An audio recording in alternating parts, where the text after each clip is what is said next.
Okay, this is Saturday, July 27th, 2025.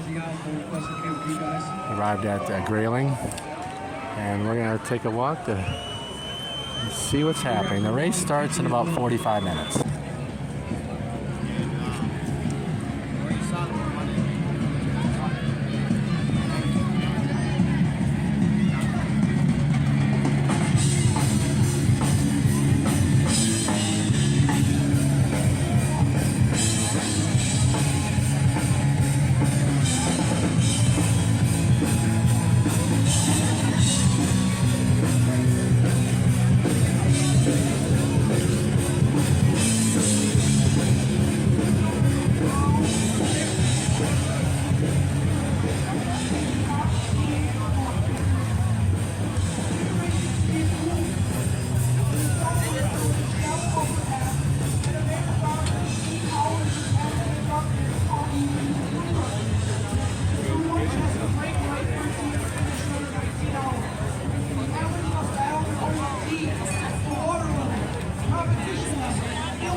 One of these days, maybe. Yeah, absolutely, for sure. Ryan found the answer to be quite surprising. At the time, it was the 8th position in the start of the race. I don't remember exactly when that happened. 8th place with the fewest top 5s and the fewest top 10s. In the technical and driving initial analysis, the fifth 8th place hasn't been planned. The team starting in 8th place has only finished 8th place or better twice in 9 races, while finishing outside of the 14th place or worse 4 times, including Christoph Brew and Kyle Stonehouse, who didn't finish in 2022. In fact, the average finish of the 8th fastest sprint time has actually dropped from 10th in 2015 to 12th at the end of last year's Consumers Energy AuSable River Canoe Marathon. So let's give it up for Kyle Isendorf and Jay Churches trying to break the curse of 8. A lot can happen in the span of 14 to 19 hours of canoe racing. In the 120 miles, teams navigate between Grayling and AuSable, paddling selects their physical conditions, paddling skills, team chemistry, river knowledge, and race experience to reach the finish line as fast as they can. However, there are a myriad of factors that exist outside the paddler's control that can impact whether a team finishes and how quickly. For example, water levels on the AuSable can vary depending on how rainy the summer has been or whether Consumers Energy releases excess water from any of the 6 hydroelectric dams. For example, the course record was set in 2021 when excessive rain the day of the marathon led to high water and dam releases. Or from 2016 10 time AuSable River Marathon champion. Three stops for the already in 14 hours, 29 minutes, and 20 seconds. Almost 20 minutes ahead of the next 2 minutes. Unfortunately for Andy and Jacob, Christoph Brew and Ryan Holstead finished the race in 14 hours, 29 minutes, and 6.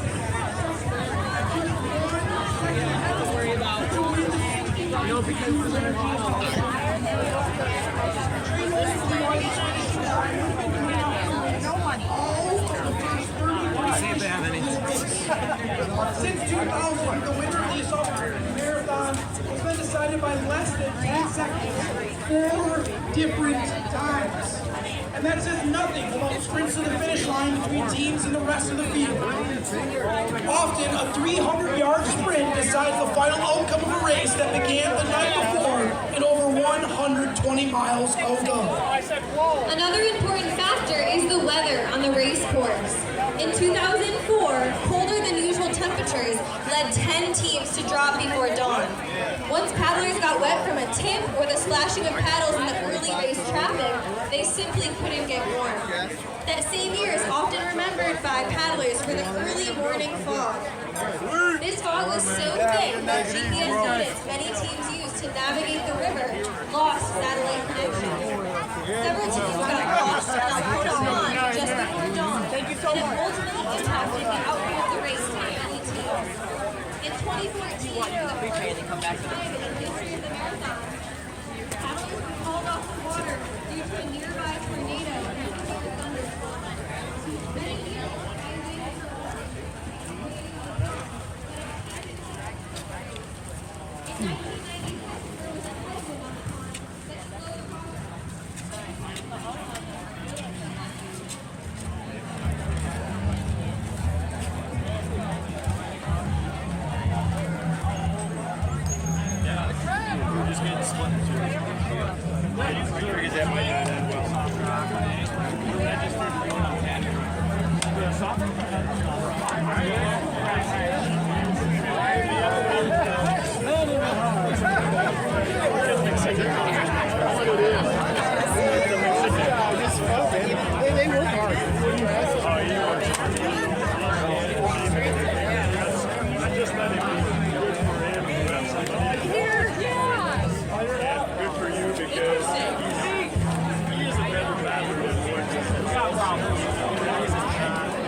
Great job today on the race,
And we would be remiss if we didn't recognize boat number 77.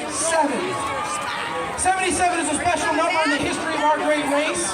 77 is symbolic of one of the great marathon canoe racers ever. Four-time marathon champion and ARCM Hall of Famer and a local railing, Big John Baker. Growing up and falling in love with this event, my late father used to tell me stories about Big John and the legendary feats he made on the AuSable River. John Baker's story on the AuSable River actually began with a 9th place finish in 1964. He was then drafted into the Army, and during this time in service, Baker was given the opportunity to compete in Olympic-style C2 sprint canoeing. He even participated in the 1968 Olympic Summer Games in Mexico City.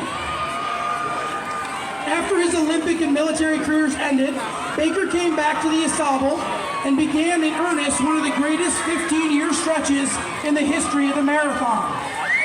Between 1970 and 1975, Baker built a reputation as one of the elite paddlers in the sport. He competed in the marathon 5 times in that 6-year span. With the exception of a DNF in 1975, Big John and his partners never finished worse than 3rd.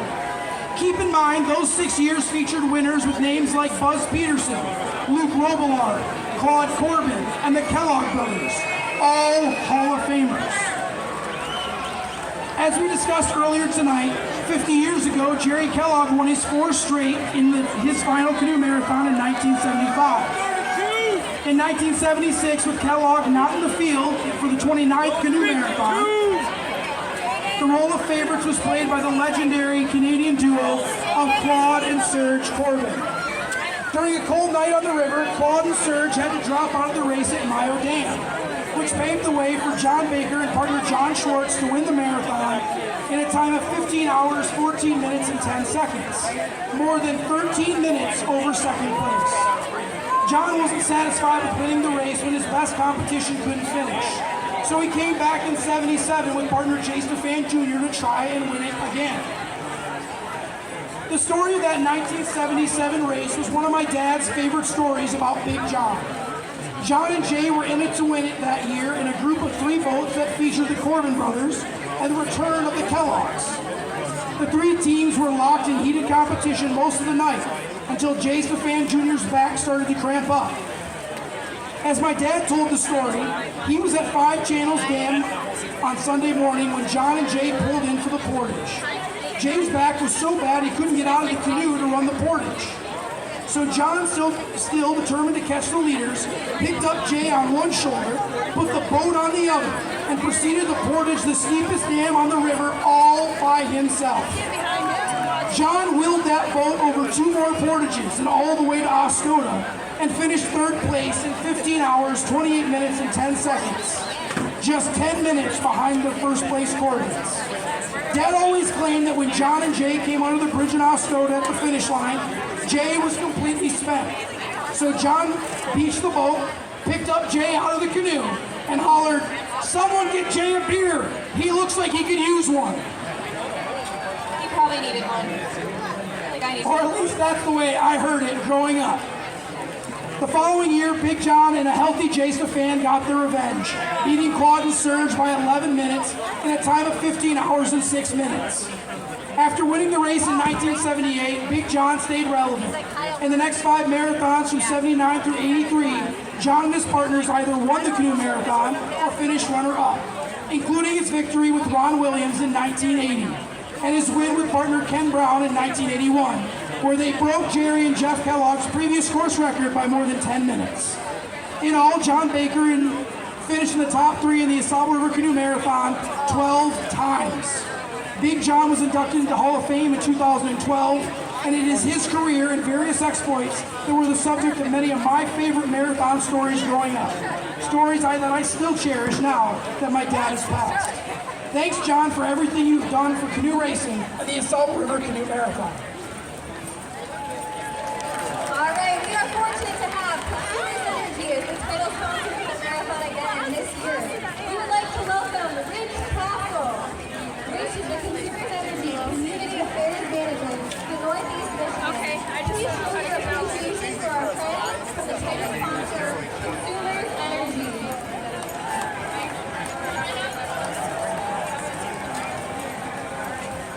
We're proud to have Consumers Energy call the winning team. Yes, I am.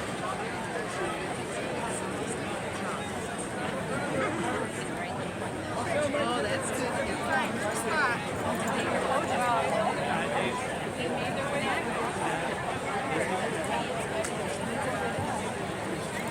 I am only going to call off a number. This flip number is 7, 2, 0.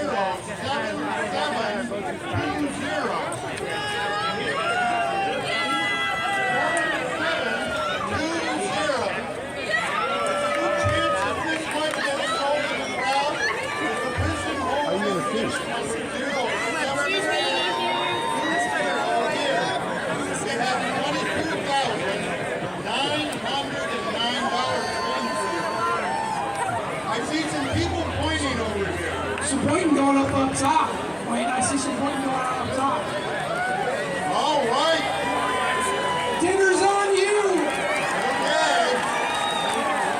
Whoever you are, ticket 07720. I want you to find Wayne Copa later on.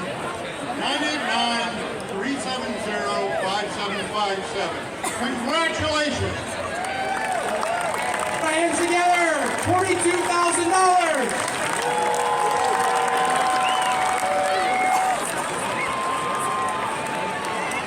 All right, we are down to 10 minutes left.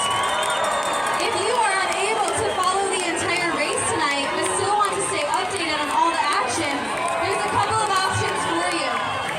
You can listen to live updates on the radio on station 98.5 WUPS in the Grayling area, 103.3 WQLB in the Oscoda area. You can also follow the race online using the GPS tracking maps of each canoe, or the updated race results at www.ausableriver.com.